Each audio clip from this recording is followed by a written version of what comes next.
in diesem Video.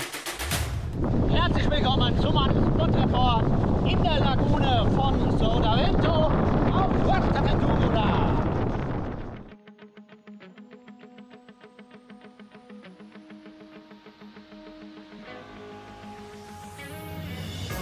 Nach dem welligen Norden mit dem Hotspot Corralejo geht es heute zu einem Top-Flachwasserspot, nämlich den südlichen Teil der Lagune von Sotavento.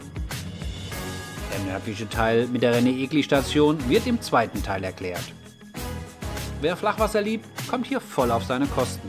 Aber auch außerhalb der Lagune bietet sich ein super Spielplatz für jedermann und ein Revier für Welleneinsteiger. Aber schauen wir uns die Insel erstmal in der Übersicht an. Von Europa aus ist man ruckzuck in etwa 4 Stunden auf den Kanaren.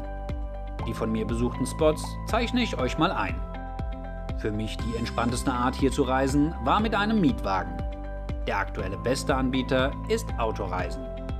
Recht zentral in der Mitte Fuerteventuras kommt man am Flughafen der Hauptstadt Puerto del Rosario an und braucht dann mit dem Auto ca. 60 Minuten bis nach Costa Calma. Bevor ich euch aber mit einer Runde aufs Wasser nehme, noch ein paar wichtige Infos zu diesem langen Küstenabschnitt hier im Süden der Insel. Um das mittelgroße touristische Städtchen Costa Calma herum bieten sich 3 Surfspots an. Von Costa Calma aus braucht man nur wenige Minuten mit dem Mietwagen zu den einzelnen Spots. Aber gehen wir in die Originalaufnahmen, um die Gegebenheiten besser zu erklären. Mit Blick Richtung Süden die Lagune mit den 2 Stationen. In Costa Calma findet ihr eine Vielzahl von Unterkünften und Hotels. Da ich ein Zimmer bei einem Freund in der Wohnung bekommen habe, war ich diesmal fein raus. Würde aber bei Bedarf immer mal bei Booking.com, Agoda oder Airbnb checken. Ja, und dann im nördlichen Teil natürlich Matas Blancas. Und zack, geht es weiter mit der Spot-Erklärung. Wer gesteigerten Wert auf das Fahren in der Lagune legt, der sollte bei der Planung den Mondkalender beachten. Denn nur bei Voll- und Neumond ist das Wasser in der Lagune im Höchststand und fahrbar. Das Zeitfenster beträgt etwa 5 bis 6 Stunden. Vollgelaufen ist die Lagune riesig und hat unterschiedliche Einstiege, die ich mit den Parkplatzzeichen gekennzeichnet habe. Die vorherrschende Windrichtung ist der Nordostpassat. Es geht aber auch gut mit Ostwind und wie zu meiner Zeit Nord-Nordwest. Im Prinzip darf hier alles fahren, wobei sich ein Foil in der 50 cm tiefen Lagune natürlich ausschließt, und zum Rest komme ich jetzt. Hier noch ein paar Bilder zur Iron-Station. Tarife müsst ihr auf der Homepage im Internet checken. An dieser Station hat man das typische Feeling eines Surf-Beachs, was mir sehr gut gefallen hat.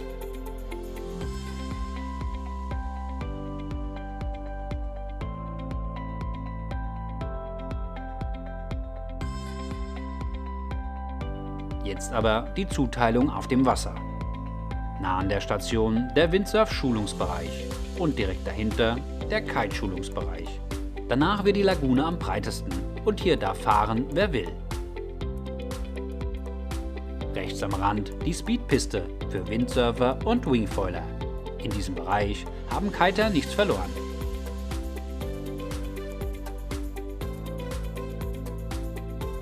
Mit Speed war aber am Aufnahmedatum mit meiner Drohne nicht viel drinne und wer ins Gleiten kommen wollte, hangelte sich von Böe zu Böe. Aber dann gehen wir jetzt mal gemeinsam auf der Landzunge nach vorne, wo ich euch jetzt mal mit aufs Wasser nehme.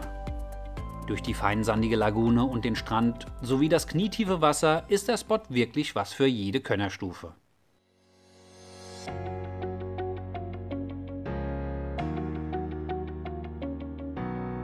Wie ihr seht, hatte ich am heutigen Tag mehr Glück mit dem Wind und so konnte ich schön mit meinem 9er Kite aufs Wasser.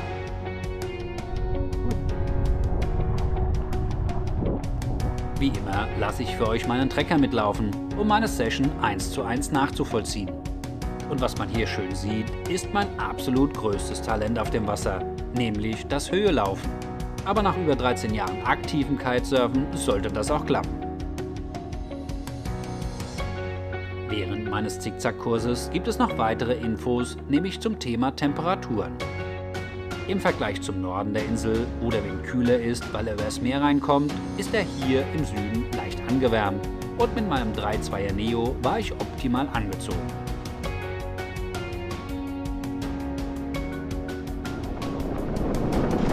Ja, wir haben Mitte März und zum Thema Platz hier auf der Lagune muss ich, glaube ich, nicht viel sagen.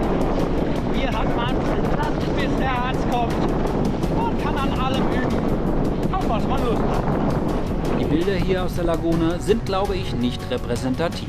Denn allein am Wochenende ist hier schon deutlich mehr los. Und ich will nicht wissen, wie es hier zur Hauptsaison ist. Aber außerhalb der Lagune hat man immer genug Platz. Einen Rescue kann man sich an der Station zubuchen.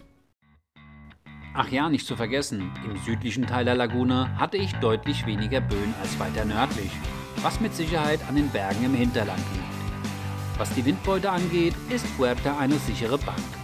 Im Sommer entwickelt sich der Wind so gut, dass man von einem Starkwindrevier sprechen kann, was die Sache aber leider noch böiger macht. Hier noch ein paar Zusatztipps und Infos für windfreie Tage.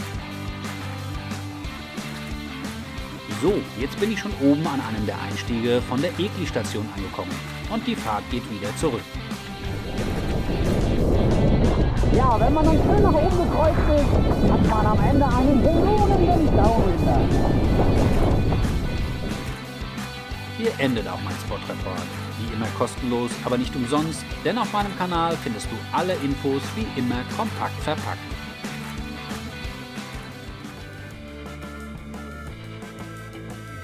Wenn euch mein Spot-Report gefallen hat, lasst mir gerne ein Like da und bestenfalls macht ein Abo. Wenn ihr Wünsche bezüglich Spot-Berichte habt, schreibt sie mir einfach in die Kommentarfunktion.